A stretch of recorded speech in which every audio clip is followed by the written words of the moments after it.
Parul university के placements का कोई रिप्लेसमेंट नहीं, इसलिए टॉप कंपनीज की फर्स्ट चॉइस। आप तो समझ ही गए होंगे। Join Parul University, Vadodara, Gujarat. अरुणाचल प्रदेश को चीन अपने हिस्से में दिखाता है।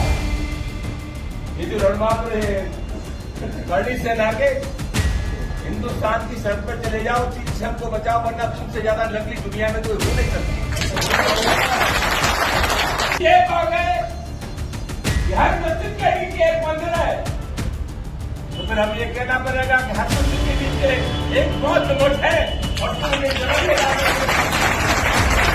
राणा सांगा विवाद अभी थमा नहीं था कि सपा नेता और राज्यसभा सांसद रामजी लाल सुमन वापस विवादों में आ गए हैं। उन्हें पहले से ही कई हिंदूवादी संगठनों ने जान से मारने की धमकी दी थी। यहाँ तक कि करनी सेना ने उनके घर पर भी हमला कर दिया था और कई लोगों ने उन्हें जान से मारने की धमकी दी थी। अब रामजी लाल सुमन ने करनी सेना को खुली चेतावनी दी है। उन्होंने कहा है, हमने 3 सेनाएं सुनी थी, वायुसेना, थल सेना और नौसेना। अब हमारे बीच ये नई सेना करनी सेना पैदा हो गई है। रामजी लाल सुमन 14 अप्रैल को अंबेडकर जयंती पर समाजवादी पार्टी के ऑफिस में अपने कार्यकर्ताओं के बीच भाषण दे रहे थे। इस दौरान उन्होंने करनी सेना को संबोधित करते हुए कहा, गड़े मुर्दे मत उखाड़ो। तुम कहते हो कि हर मस्जिद के नीचे मंदिर है, ऐसे में हमें कहना पड़ेगा कि हर मंदिर के नीचे बौद्ध मठ है। अगर तुम कहते हो कि मुसलमान में बाबर का डीएनए है, तो तुम में किसका डीएनए है, जरा ये भी बता दो। सुनिए उन्होंने क्या कहा। हर मस्जिद के नीचे एक मंदिर है, तो फिर हम ये कहना पड़ेगा कि हर मंदिर के नीचे एक बौद्ध मठ है और बड़े मुर्दे मत उखाड़ो। गड्ढे बड़े उखाड़ोगे भारी पड़ जाएगा। अभी बौद्ध गया में आंदोलन चल रहा है, क्या बात का आंदोलन चल रहा है। इसके बाद आगरा में पार्टी ऑफिस में बोलते हुए रामजी बोले, चीन ने हमारी जमीन पर कब्जा कर लिया है। अरुणाचल प्रदेश को चीन अपने हिस्से में दिखता है। करनी सेना के रणबांकुरों को हिंदुस्तान की सरहद पर जाना चाहिए और चीन से हमें बचाना चाहिए।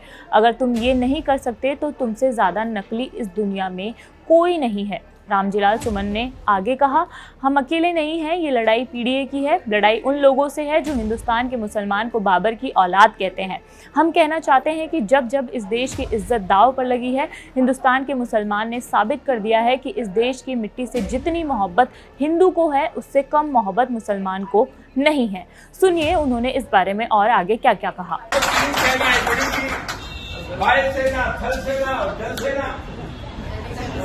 अब एक नई सेना पैदा हो गई है, हमारी हाथ जोड़ के प्रार्थना है। चीन ने हमारी जमीन पर कब्जा कर लिया। अरुणाचल प्रदेश को चीन अपने हिस्से में दिखाता है। ये जो रणबांकुर है, करनी सेना के, हिंदुस्तान की सड़क पर चले जाओ, चीन से हमको बचाओ, वरना तुमसे ज्यादा नकली दुनिया में कोई हो नहीं सकता। आपको बता देते हैं कि राणा सांगा को लेकर सपा सांसद रामजी लाल सुमन के बयान पर सियासी बवाल मचा है। उन्होंने राणा सांगा को गद्दार करार दिया था और कहा था कि उन्होंने बाबर को दिल्ली पर हमले का न्योता दिया था। इस सिलसिले में रामजी लाल सुमन के घर के बाहर 26 मार्च को करनी सेना के कार्यकर्ता पहुंचे और इनकी संख्या हजारों में थी। उन्होंने सांसद के घर में घुसने का प्रयास किया। इस दौरान जमकर तोड़फोड़ भी की थी।